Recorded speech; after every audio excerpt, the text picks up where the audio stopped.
How do you keep the rest of the team from any kind of complacency from game 3? I mean, I think, there's a understanding in between our guys that, we haven't been very good, over the course of the last really 2 years. We've been good this year in game 3, but, you know, before that we just hadn't performed well in game 3, and that's probably a sense of complacency. So, I think guys are locked in like I've never seen before.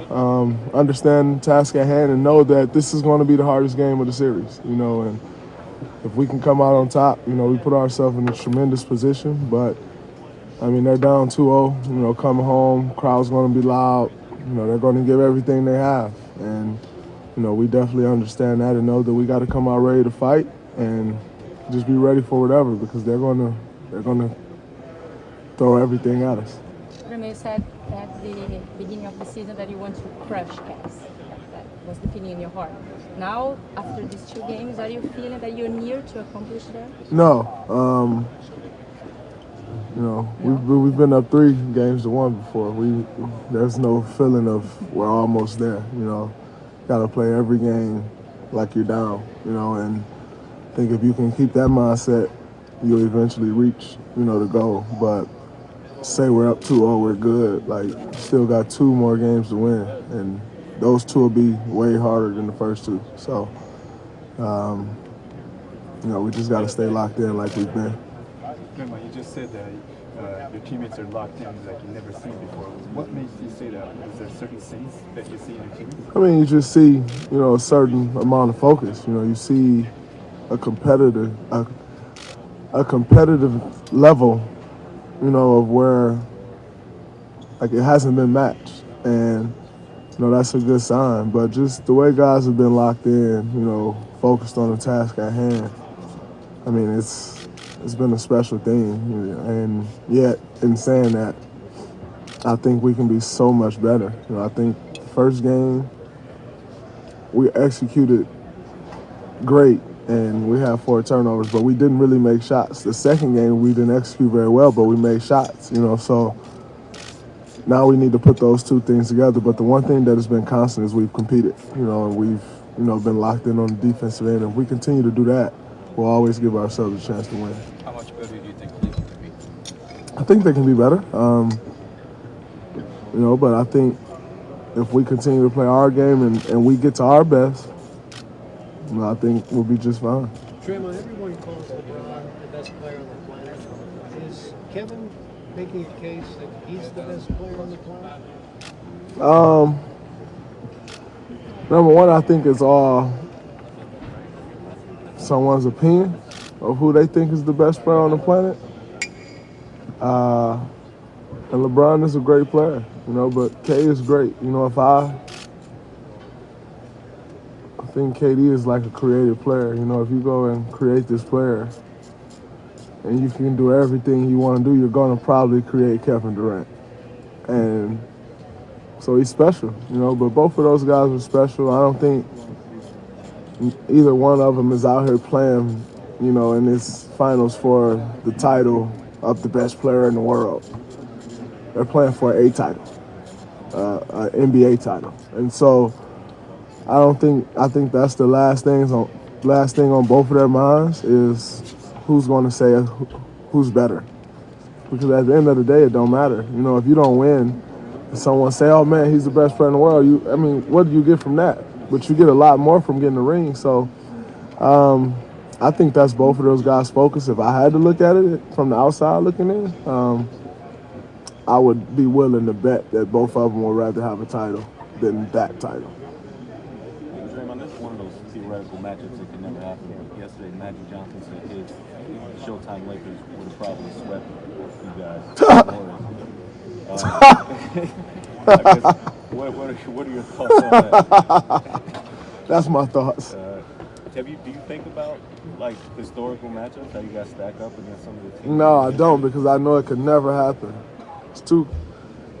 First off, the game is completely different than it was back then. Like, nowadays, if you can't shoot a 3, you're a liability on the floor. That wasn't the case back then, so I never understand when people try to compare eras and say, oh, this team could have beat that team, or they couldn't have beat that team, or this player was better than that player. So it doesn't make sense to me because you're kind of talking two different games, for real. So I never really understand that, nor do I get off into it. They were great in their time, we're great in our time. And, respect that. You guys have gotten so many comments from players of that era, of the previous eras, about stuff like this. Do you ever tell yourself that when you're at that point to try and not be like that? To give players of the new era credit? Or do you think you'll be defensive of what you guys accomplished as well?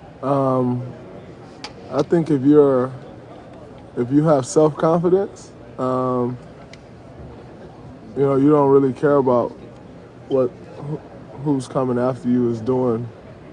I mean, you care. You want to see them do well, So for me, it's not going to be to try, that. Like, I don't foresee myself doing that.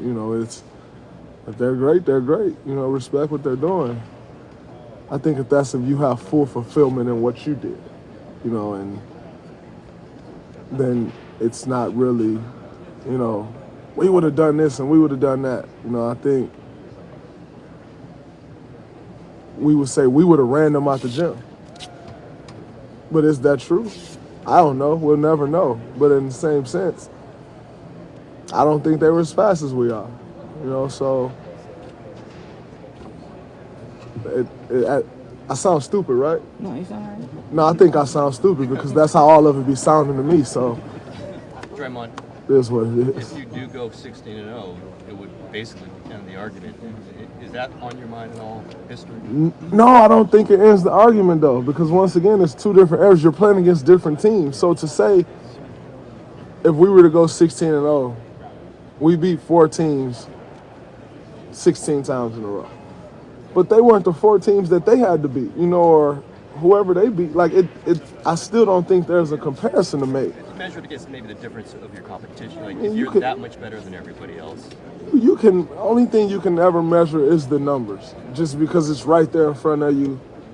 But I still don't think you can necessarily compare it. Now, that would be a great thing to do, and everyone wants to make history, but I want to win 4 games. And if that's 4-3, it's 4-3. If that's 4-0, great. But I just want to win 4 games. Championship is history. That's really the only history we need to make. You guys circled 73 wins last year, though, pretty clearly. You went for it, and you got it. You're not doing the same for 16 right now? No, we made that mistake of circling 73 and worrying about the wrong thing before. It don't matter. Like I said, it'd be great. It'll be a great story. But I don't think, when I talk, if we were able to do that, I don't think when I talk about championship, I say we only team win 16-0. I say we won a championship. And so I think that's all that matters at the end of the day. What are the execution things that you said that you guys felt like you could improve on from game 2? Number one, turnovers. You turn the ball over 20 times in this gym, it's probably going to be pretty impossible to win. That's when they get out, get dunks, they hit threes, the crowd gets into it even more. They feed off that, and they're a different team. So, we definitely need to do that and just continue to use each other. I think we did a better job of using each other and moving the ball in game 1 than we did in game 2. So, if we can do that, which I have no doubt in my mind that we can, and clean up on some of the defensive stuff. I think we made a lot of defensive mistakes in game 2. So if we can clean up on those couple things, put ourselves in a great position. Draymond, how much of that game here back on Christmas helped you guys find the right balance with Steph and KD and making sure that you kind of got everybody involved with the right mixture to kind of make things flow as well as they have been ever since? I don't necessarily think it made us find a balance, because I don't think we were ever necessarily searching for a balance. Even to this day, we don't say, oh man, we need to go to KD this much and Steph this much or Klay this. We don't do that. I think it just shows Steph we needed him to play his game. We needed him to be aggressive as he's ever been. We don't need you to not be aggressive to try to get everybody else involved. That'll happen because he demands so much attention that everyone else is going to get involved anyway. I think it showed us how aggressive we needed him to be, more so than finding a balance. Finding a balance is like, all right, how much do we need to lean on each guy? I don't really think we ever, I mean, there's times in every game where you're going to lean on someone, but we don't just go in saying we have to lean on this, we have to lean on this guy. We just play. And I think more so than anything, it really just showed us and Steph, we need you to be aggressive at all times. And everything else will figure itself out. Steve has mentioned how this situation could have been awkward with the coaching in and out. How much of this smooth transition was because how Mike, the humility that Mike Brown kind of handled the process? I mean, I think that was huge. The way he handled it. He never really changed anything up. He never tried to just impose himself on any situation. He just kept everything the same. Whenever Steve was around, hey, Steve, talk. So I think the only thing that was ever different is you just didn't hear Steve's voice on the bench. And other than that, he was always around. You'd always hear his voice. And like I said, Mike B just kept everything the same. He never made it about him. And that's not an easy thing to do. When you're coaching a team like this, it's so many guys will be quick to just make it about themselves and, hey, this is my chance to go prove this and give me another job, or, this is my chance for everyone to talk about me. He never made it about that. I think in every interview he did, he probably talked about Steve. He talked about the team. And that goes a long way in, making these transitions so smoothly the way we have.